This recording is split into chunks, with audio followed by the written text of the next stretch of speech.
Yes, hello! Spring vacation pa rin. Naglilinis-linis ako ng bahay. Nakita ko to. Naisipan ko, nagulatin yung mga anak ko. Feeling ko hindi naman sila magugulat kasi ina-expect naman nila na gagawin ko to. Pero siguro kung gabi and madilim lahat, matatakot sila.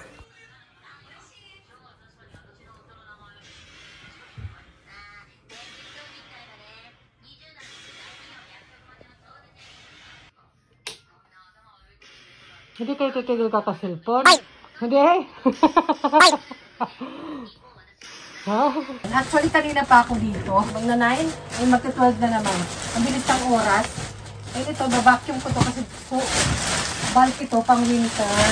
Bukod sa ibang kumot, may ganito pa kasi lamigin din yung lalo na si Papa. Yung mga kumot namin na bulky, makakapal. Kaya bumili ako sa Daiso ng ganito. Tapos, vacuum natin. So, mabuti lang meron ganito sa Daiso.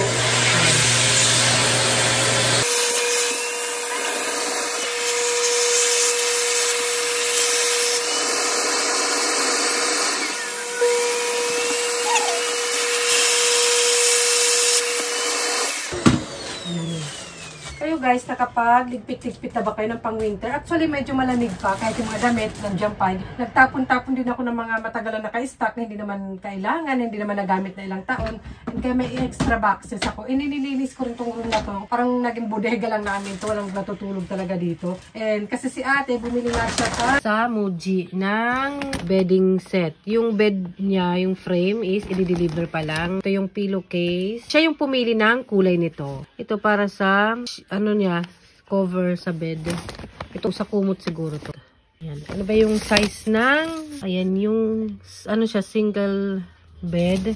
Yung ano ata to, yung kumot, kasi wala yung foam, di-deliver pa lang. Ayan yung size niya. So, ayun, lahat. One set. Ayan, Japanese, ano siya, tatami flooring siya. So, meron kaming mga carpet dito. Ito mga bago pa to. Ito yung nakalagay dito noon. Yan, tinanggal ko muna para ma-vacuum ko yun. Pero siguro papalitan ko ng bago. Hindi ko alam kung anong kulay nito. Baka mas bet ni ate kasi ito medyo green din. So, ano kaya kulay nito? Hindi natin makikita pa ito. Kita ba? Pamain, gusto ko na nga itapon something para ito naman Papa bili ng carpet. Ayan, bumili siya, bili lang si Papa kasi magta-try na siya mag-solo. Na-excite siya kasi pag may bisita daw siya, like friends niya, dito na daw sila magchichika-chikahan, di ba? Sino ba naman ang ayaw ng sariling kwarto? Siyempre si ate pag 5th grade na. So ako never ako nagkaroon ng sarili kong kwarto talaga. Okay lang din naman. Masaya naman yung magkakatabi kayo magkakapatid, di ba? Pero ayan, si ate at si Bunso, balak sana noon mag double deck muna, double deck bed, something. Tapos yung nasi-separate ba? Pero, syempre nga yung plano ni ate with friends, ganun. Tama nga din naman para may privacy na rin sila. Kaysa nandun sila sa living room. Ito naman tong kwarto na to, hindi nagagamit. Pero marami nakalagay kasi dito, kaya problemado ako. Kasi dito sa Japan, ay, ang hirap pagtapon kasi yung iba may bayad. Pero yung iba naman, ng mga bulky-bulky masyado, like yung mga coat, yun na nga, kailangan ko ng mahangiran, ganun. So, kailangan ko siya ipasok sa loob ng closet kahit hindi kasya, pagkakasyahin lahat ng gamit. Kasi konti na yung storage namin. Meron naman kaming storage room, something. Pero, meron pong hindi nakikinig na hindi, nakikipag-cooperate na oo lang ng oo, hindi sumusunod. Sino ba naman magbibit-bit ng mga ito, mabibigat to? Kaya ko pag ako lang, pero sana tulungan naman ako dyan. Shout out naman dyan. Shout out sa mga kabataan dyan. Sa mga kabataan dyan. Manong ulam. O sa mga kabataan dyan, huwag kayo puro cellphone. Shout out sa mga asawa dyan. Nauulan ng oo. So, ayan, i-continue ko lang to dito. And at least, na-empty to. Na-empty to. And meron akong itatabi na damit-damit ni Bunso. At saka ni ate ng maliit pa sila. Ito, oh, yung bossy. Ano, ang cute nito dati ng baby si Bunso. Bigay ito ng kaibigan ko na binisita niya ako sa hospital. Ayan, ganda pa naman ng brand. Kaloka ka sis. Ito. Tatabi ko lang to. Naku, litit pa ni Bunso, no? Yung size nito is 80. Bigay ito ni Lola. And may partner yan eh. Nasa may partner yan. Parang ito yata. Ito ba? Ito yata yung partner niyan. Cute. Pwede siyang unisex, diba? Maganda pa naman yung brand niya. Pati ito kay Lola bigay. Pare-pare yung brand niya. Saka to. Pare-pare yung brand. Ito naman, yung, kita ba ako? Pag nang parang sa shrine, dinala sila ng baby pa sila. Parang sa atin, kumbaga, binyag. Yan. Kaya ate to, sombrero niya.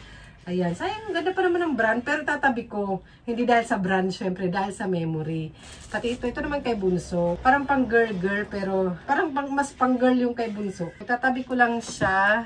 And ito yung isa din, may duyan kasi kami noon. 3 kami ni ate nakasakay noon, na may kwento ako sa inyo. 3 kami nakasakay noon, pero hindi ito. Nasaan kaya yun?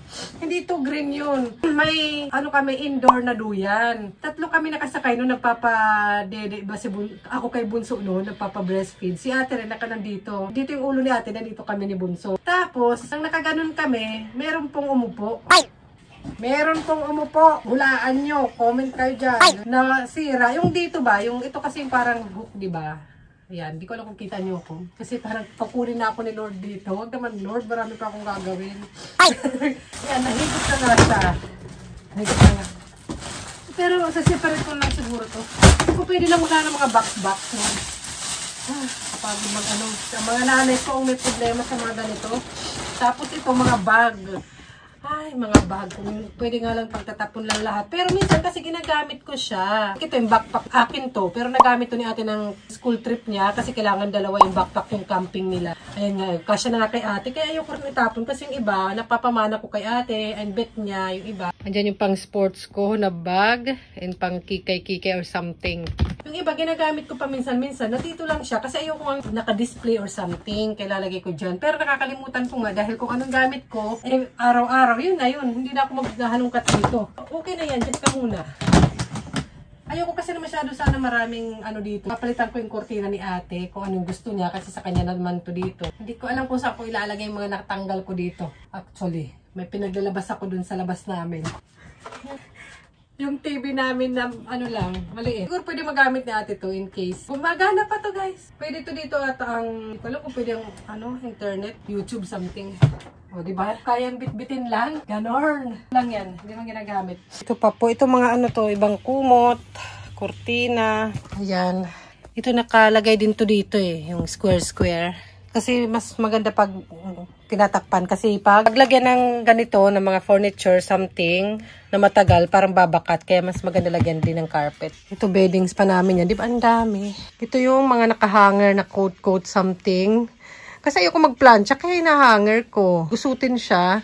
Yung mga ganito. So pag tupiin siya, magugusot. Kahit gusto ko siyang tupiin na lang. Or pagtatapon na lang kaya. Tumatagal ang paglilinis kasi nagmumuni-muni time pa. Anditi, nakakamiss. Yung ginaganyan ko lang. Ala, nabuang na. Iit ni ate. Nakakamiss. Nakakamiss na pero ayoko nang balikan. Dahil alam ko kung gaano kahirap maging full-time mom na may mga batang makukulit, masaya. Ay, umiyak. Tapusin ko na to dahil alas 12 na. Kailangan ko silang pakainin dahil spring vacation pa rin. At andito sila sa bahay. Kaya ayan, linis-linis. Tatabi ko lang to. Ito yung closet namin na isa. Hala. Mas lalo tayong tatagal ito. May binuksan na naman. Ito pa pala, may damit pa dito si ate. Bigay ito ni Lola kaya may memories din. So tabi. Dito pa pala to, yung ni Bunso. Ay nila ate. Dalawa silang gumamit ito Yung carrier. Ganon. Sobrang nagamit ko to. Helpful. Lalo pag tinutupak si Bunso. Nandito yung mga print nila. Ayan. Kamay tsaka paa. Dalawa yan. Tig-isa sila. Same. Dini-display to Kasi may ganito. Pinapatayo pa. Kasi hindi ko din-display kasi tinanggal ko sa display kasi kinukuha. Dati pinaglalaroan. Daiji. Kumbaga, important. Dito yung mga treasure ng baby pa sila. Nalungkat ko na naman. Lalong tatagal ang ating paglilinis. Yan dito pala itong ni ate. Passport. Pang-passport niya.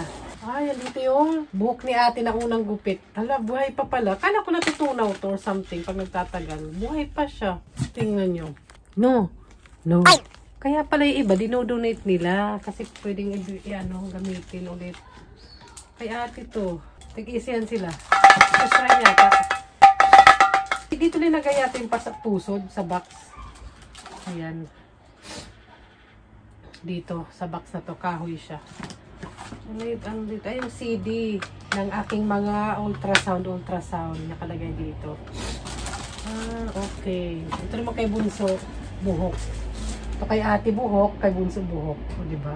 Kayo ba, tinago nyo ba yung buhok ng mga anak nyo? First cut? Ako lang yung nagugupit sa kanila noon. Legit. Legit na legit. Nandito yung mga ano ko. Yung mga diary. Nalulungkot ako. Nalulungkot ako. May mga sinulat pala ako doon. Hindi ko na ipapakita sa inyo. Private na yun. Tsaka, may pag-ano na akong message. Tsaka may ginawa akong DIY na sapatos noon. Ayan o. Cute-cute lang siya.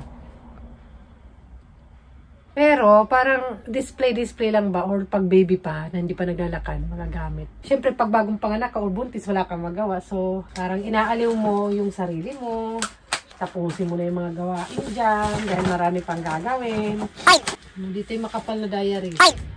Yung mga bigay pag bagong panganak ba? Pag bagong panganak, yung mga nakasobre na ganyan ata. Ayoko lang mga anak kahit bigyan pa ako nito. Hirap-hirap. Ay, ilalagay ko to sa bag ko. Pag imimit ko yung friend ko, ilalagay ko to. Tingnan ko kung ano magiging reaction nila. Total, kaano-ano naman eh. Kapani-paniwala. Ay, ano ba? Na-allergy ako na sa alikabok. Nandito pa to. Dapat tinatago ko na to. Yung parang wet something na bulak. Ata, cotton. Nabasa pa siya. Pure cotton para sa nipple ata ba before dumede ang baby. Andito pa. Ginagawa nito dito. Memory. Gagamitin ko pa yata. Sa mga anak ako, kala ko wala silang ibibigay na diaper or mga ganon. Meron pala. Kaya magtanong din ko ano mga kailangan lang dalhin. Kaysa magdoble-doble. And yung roomwear sa ano, ganon. Basta, tanungin nyo na lang sa yung hospital mismo. Dito pala itong mga ito. Babalik ko lang. Salik lang niya ako. Ito, tatabi ko rin ito dito. Kasama niya. Para pag magkaroon na rin sila ng baby, abot ko ito sa kanila, kinaate, kung anong gusto nilang gawin. Saka para sa kanila, good memory to eh. Memorable ba? Para sa kanila pag mag-asawa at mag-anak na rin sila. Matutuwa sila na tinabit ko ito for sure. Huwag lang magkakasunog. Maliit ito nang bigyan ng kaibigan ko eh. Pero hindi na okay yung gulong, kaya lalagyan ko lang siya ng something. Punpun na yung gulong. Matibay pa naman. Hindi ko alam kung saan ko ba ito hinila-hila. Ba't nagaganyan? Sayang. Babalik ko siya. Bye! Spring vacation, that mean ang pagkain ng mga bata is matrabaho din. Kasi pag may pasok sila is meron silang school lunch. Yan, tinatanggal ko yan yung white. Ayan, yung ganyan. Gamit ang chopstick.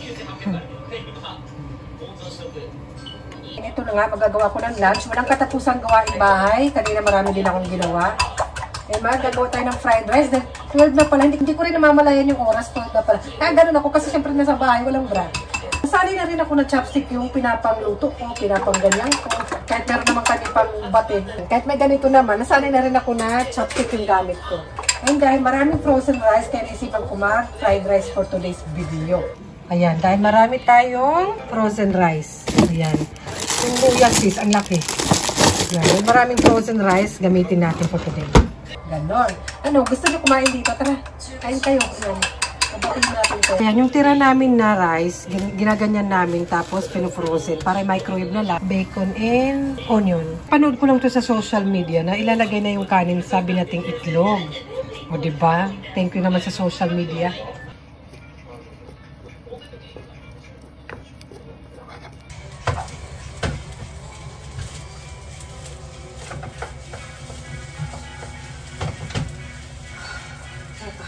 Sa braso, nakapagod lang dito. Dito yung paghalo kasi hindi naman pwedeng basa-basa na fried rice. Ayan, parang na ano lang nasusunod na tuloy. Kain tayo. Okay na to. Ano yung sikat ngayon, di ba?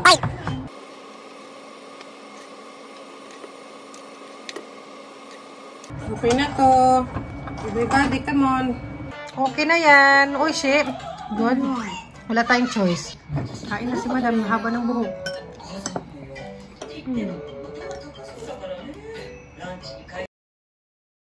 Pagka-afternoon, dentist appointment naman ni ate. Meron kasi mga bagong ngipin na lumalabas si ate kaya para masakit daw, gusto niya bunutin na lang yung lumang ngipin or ipacheck sa doktor. Naalala ko nung bata ako, hinayaan ko lang naman mabunot ng kusa or sinulid-sinulid lang, ganon. Dati yun.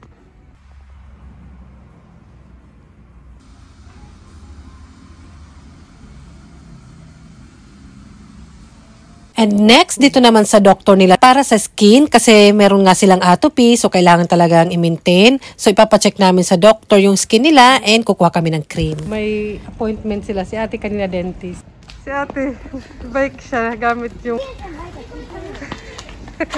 Ate, kaya na niya yung bike ko. Ate, abunay, baka matumba ka.